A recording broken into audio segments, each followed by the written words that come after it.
What's going on, guys? It's Yuval here. Today we're going to talk a little bit about sound design and how you could make the most out of it.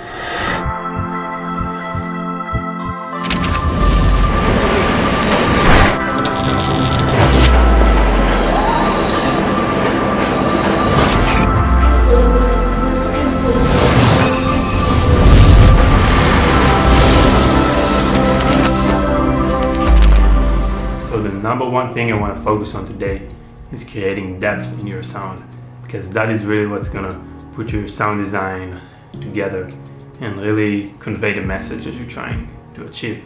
So the easiest way to add depth to your sound design is basically by using a couple of sounds. I see too many times people who use only one sound effect in order to convey their message in a certain shot or in a transition. So let's say they have like a zoom in transition, so they'll just drop in like a whoosh sound effect, like just a general whoosh type sound effect, nothing too special, and it looks fine, it sounds okay, but it's missing the depth. So what you really want to do is take a couple of these whoosh effects, a couple of them that sound a little bit different, and combine them together in order to create much better overall full and rich sound effect. You could take this a step forward and even add, like, if it's a zoom in to, let's say, like a sort of tropic location, maybe the beach, then you could make the whoosh sound transition and then add like a wave crashing sound effect or something of that sort. So now you have the whoosh effect and also the sound of the actual shot that you're transitioning into. So that alone take your sound effect, your sound design, from being just basic and really not enough to a lot better. Another tip for you guys would be a little bit creative, to think outside the box. So basically you could take a sound that has nothing to do with what is actually being seen and use it to create a special sound effect. And what do I mean by that? I think one of the most common examples and one of the most known techniques today, I've learned it a couple of years ago from Freddie Wong, if any of you guys still know him. So basically he was taking gunshot sounds and reversing them in order to create some sort of a build-up sound effect, and that's how it sounds like. Another example of this would be using a sound of like a page flipping, like in a book, and using it in your transitions. That sounds really good. Another thing is sometimes you have to kind of exaggerate the sounds, because some things just don't really sound that amazing in real life, but you can make them sound way better and like more epic in your video, if that makes sense.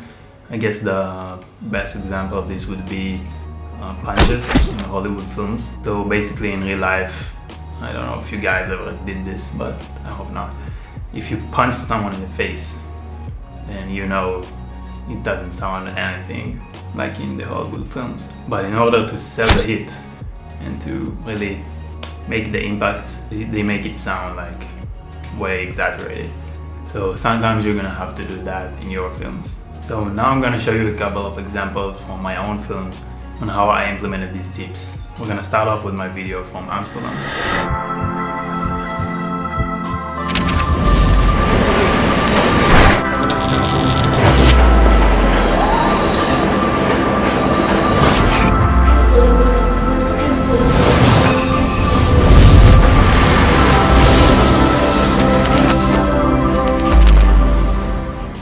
This right here was the final edit, the final sound design. And now let's see how it sounded if I only used the basic whoosh sound effects.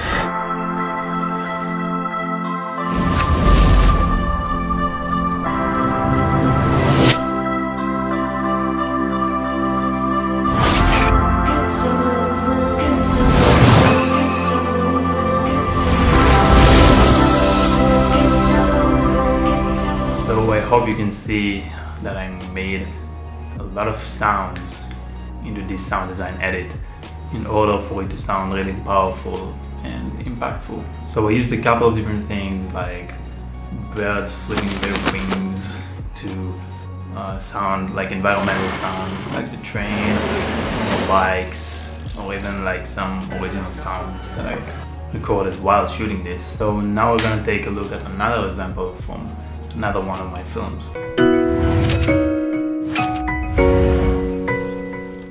So you can see that I've used some of the basic whooshes. I've used a couple of like almost material based sounds, like metal sounds and fire sounds. So really you have to combine all of these in order to create a really impactful sound overall. So just to summarize, guys, the most important thing when it comes down to creating good sound design is depth. And you're gonna achieve that mostly by layering sounds. Don't just use one sound, put on a couple of sounds. Number 2 is being creative about it. And number 3 is sometimes exaggerating your sound. So I hope you enjoyed this video and learned something new. Please let me know down in the comments if you have any suggestions for future videos, because I want to create videos for you guys. Please consider subscribing and liking the video. That would really help me and I would really appreciate that. Also check out my Instagram page. And that's it for today. Thank you again for watching. See you next time.